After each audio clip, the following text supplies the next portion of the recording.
Hey everyone, welcome to CoreWeave's podcast studio here in our booth at NVIDIA GTC 2026.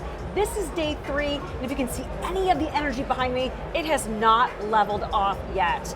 This is the AI Super Bowl. People have been describing it as the heartbeat of AI, a carnival. I'm here for it. We also know that GTC really sets the tone for where AI is headed. I'm so pleased to be joined by CoreWeave's Chief Revenue Officer, Jon Jones. Jon, thanks so much for joining us in the studio today. Thank you for having me, Lisa. It's great to be back at GTC, surrounded by customers and partners and friends. And I've been doing this long enough, probably some of them are closer to family. It's just such an exciting show, really exciting time. It is. I kept saying electric, and last night I was like, I need a different word. It's kinetic. I've been to a million shows like you have as well. This is a different level of energy, still going on, 30,000 people. I always think like you, every time you go to a conference, it's like a reunion, family, friends, etc. But you know, Jensen's keynote is always very polarizing. What were some of the things that stood out to you in terms of what he announced and shared, and also what he shared about NVIDIA Heart CoreWeave? Right, that was amazing. And Jensen's keynote to kick off the week is always one of the most inspirational and aspirational and visionary parts of the entire show. I had so much fun watching that. The heart out to CoreWeave was incredible. Of course, as you know, he's been a great partner for us, and we try to be as good of a partner for him as we possibly can. He stopped by the booth here, said hi to everyone, took some pictures with everyone, and really his message during his keynote was talking about how this business is becoming $1 trillion business. And I had the privilege to live through the dot-com boom. There are of course a lot of analogs. This might be 10 times or even 100 times bigger than that. And so if Jensen's talking about how this $1 trillion AI economy is coming, CoreWeave is really the way that the $1 trillion economy is going to come to fruition, where customers are running workloads across a full stack of services, and in a way that's AI native, and that's really never been done before, or at the scale that we're doing it at, and that's just a really fun place to be. It is so fun, and that potential is limitless, I think. But what were some of the key signals that you took away that you'll want to share with your customers in your conversations? So first, I'd say that we're seeing a lot of the same momentum with our customers that Jensen's talking about. Workloads are moving from experimentation into production. Training is moving into inference, and we're finally starting to see adoption at scale across all customer segments, from enterprise to AI natives, and it's a really exciting time for that. And if NVIDIA is a lot of the innovation engine that's driving a lot of this adoption, I would say that CoreWeave is really the execution engine, where that is meeting customers where they're at, being informed by customers' priorities. And CoreWeave was built on serving the most demanding customers and innovative customers and technically forward-leaning customers in the world, which has helped us inform our product roadmap. It really helps us drive innovation, and we put customers first. And so being here, having a chance to meet with all of those customers in person, and the partners in the ecosystem, by the way, that are all required to drive this innovation, has been just so exciting. And you mentioned the ecosystem. I'm on Schwab Network a lot, and I'm asked, since the IPO of CoreWeave, I've been asked to talk about CoreWeave, why am I bullish, etc. But also, we talk about NVIDIA all the time on Schwab. And I always say, NVIDIA's not doing this alone. The ecosystem, as you can see, you just get a glimpse of it on the show floor, is massive. It continues to grow. What does that deepening partnership with NVIDIA, between it and CoreWeave, mean for your customers and your prospects? How does that really facilitate your conversations? Well, we've announced a lot of innovations in partnership with NVIDIA, and we continue to do that into this week, continuing to be the first or among the first to make these platforms production ready, to put them in general availability. Our customers trust us that when we say it's ready, and we have a really tight closed feedback loop with NVIDIA and with the ecosystem, to the point that we are referenced as the best place to run these workloads. NVIDIA relies on us for reference architectures, and there's third-party analysis that backs that up too, and our customers rely on that also, including the Semi-Analysis Platinum Cluster Max Award, which we just won, and we're the only cloud provider to win that. And that's just incredible validation of the good work that's being done at the technical level at the company, at the operational level at the company, and even at the commercial level at the company, given the pace of growth that we've seen.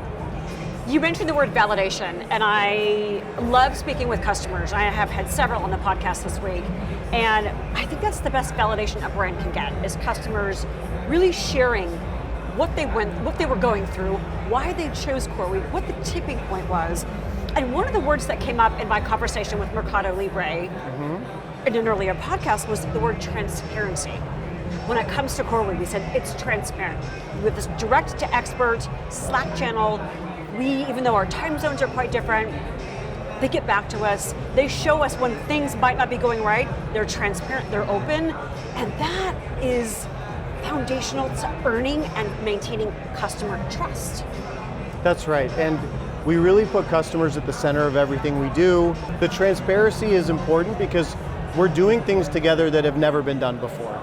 And when you're co-building and you're innovating like that, it really takes a team effort. And you have to be transparent and really quickly close feedback loops. And we're on Slack with our customers. We just announced Arena, where customers can run proof of concepts to see how this actually works in the wild. And when you have the privilege, which we do, of working with customers like OpenAI or CrowdStrike or Cognition and Perplexity and just really the leading innovators in the world, that feedback is so important, as I mentioned earlier, to our product roadmap.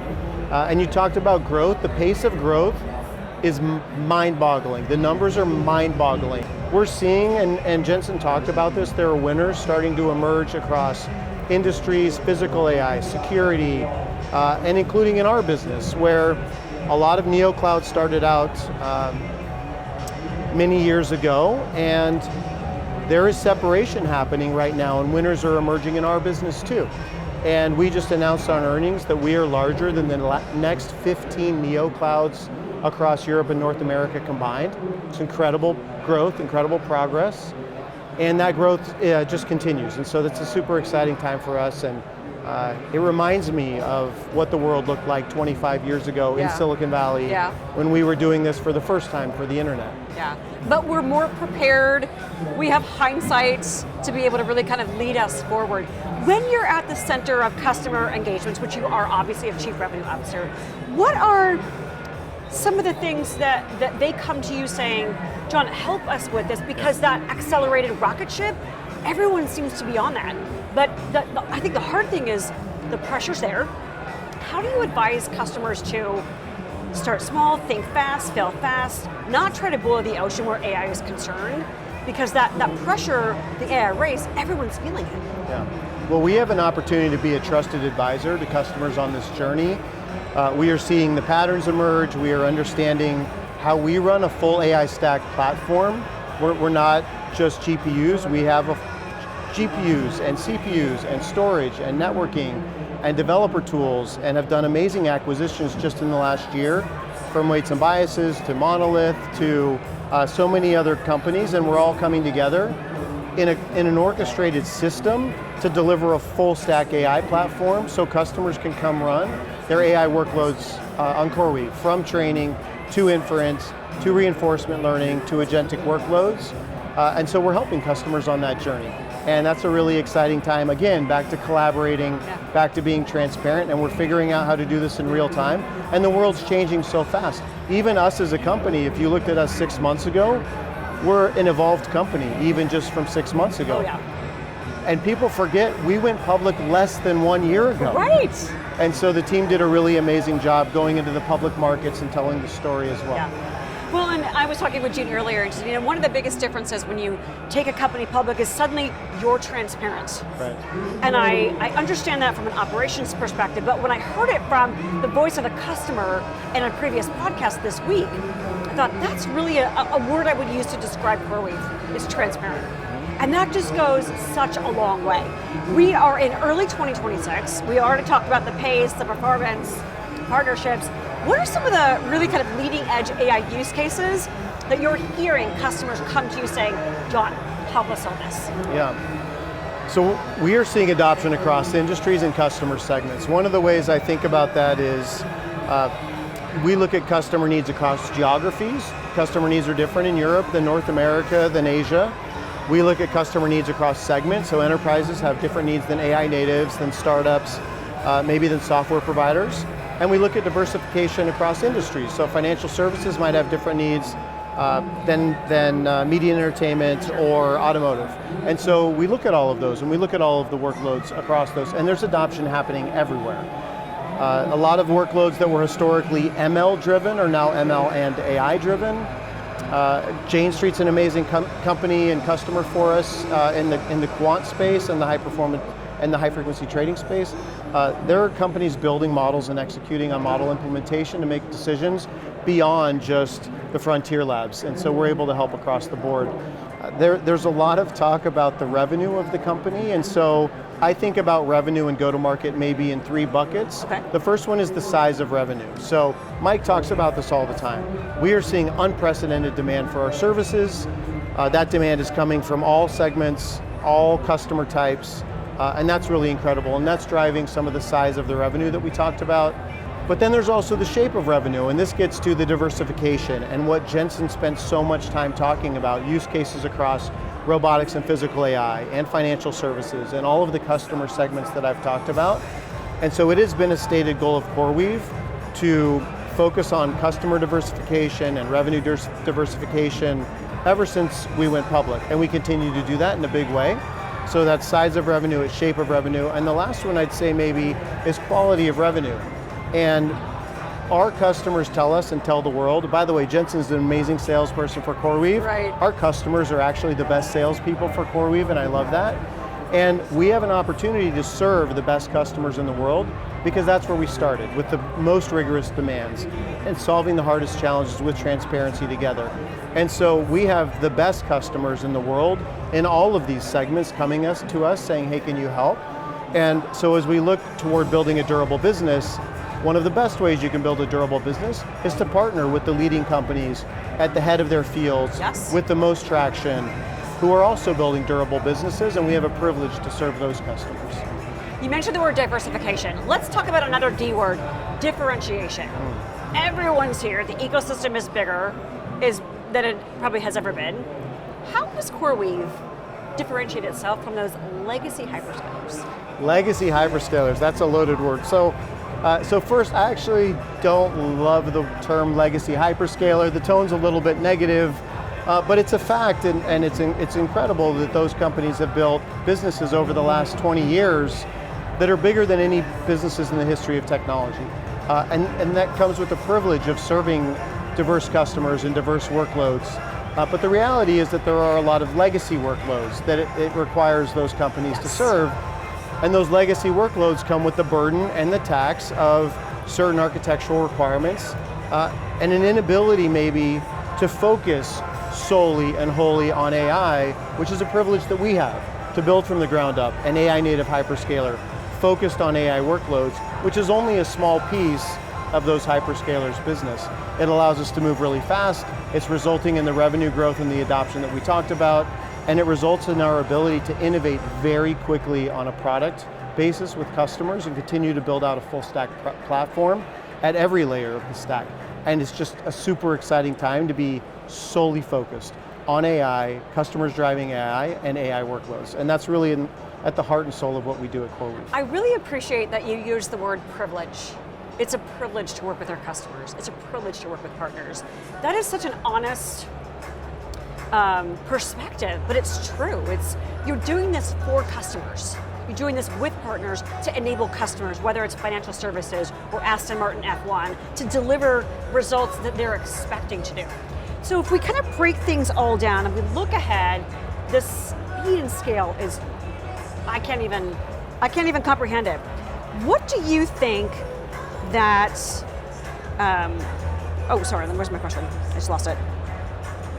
Let me do that again. I love that you use the word privilege when you're talking about serving customers, working with partners, because brands should really think of it like that. I think a lot don't, but there's a lot of transparency. It's also a genuineness to CoreWeave. When we look at things going forward, lots of news from NVIDIA this week, lots of news from CoreWeave, tons of booth traffic, 8 demos here that weren't here last year. What are some of the next opportunities that you see CoreWeave has to help customers really accelerate AI in production?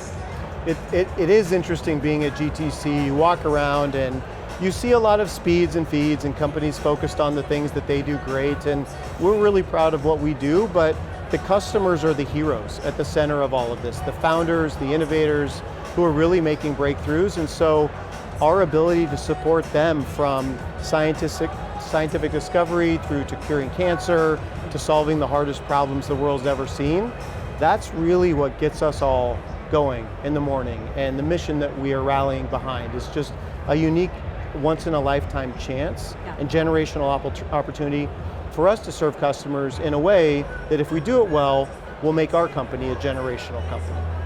It's symbiosis, really, at the heart of it. Last question for you.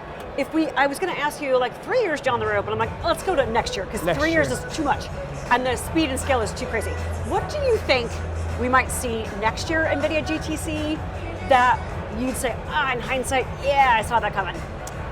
Well, there's a lot of speculation right now on where some of the adoption will happen. If you look at physical AI and robotics, they're every shape and size of robot. For example, here, you have humanoids, you have robot dogs with legs, you have robot dogs with wheels, and the use cases are widely varying from being on site at mines to jumping off of trucks to deliver food, to whatever the use case is.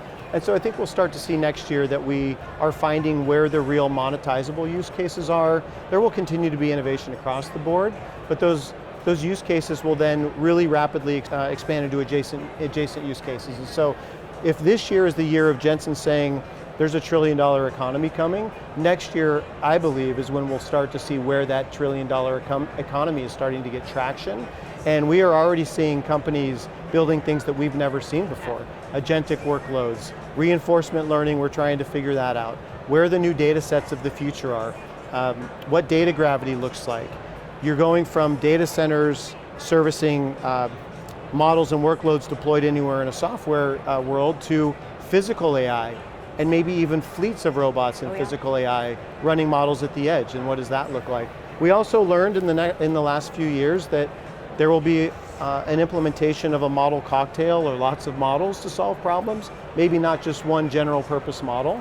And so how companies are putting these breakthroughs together is really incredible engineering work, because all of these companies, every time a new model comes out, have to evaluate what's the impact on my business, how do I go operate differently, and then price performance as durable businesses start to get built will continue to matter. And so next year we'll probably still talk about AI. I do think, I'm not sure if it's 2 years or 3 years from now, we're going to talk a lot less about AI companies, and we're just going to start talking about companies again, because every AI company will just be a company. Exactly, and they have no choice, right? They're on that path.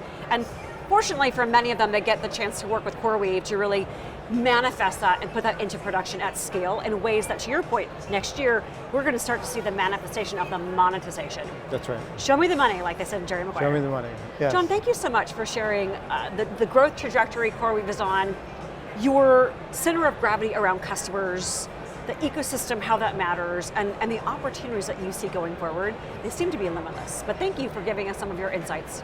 Thank you for having me. My pleasure. For Jon Jones, I'm Lisa Martin. You're watching CoreWeave live, NVIDIA GTC Day 3. Thanks for watching our podcast.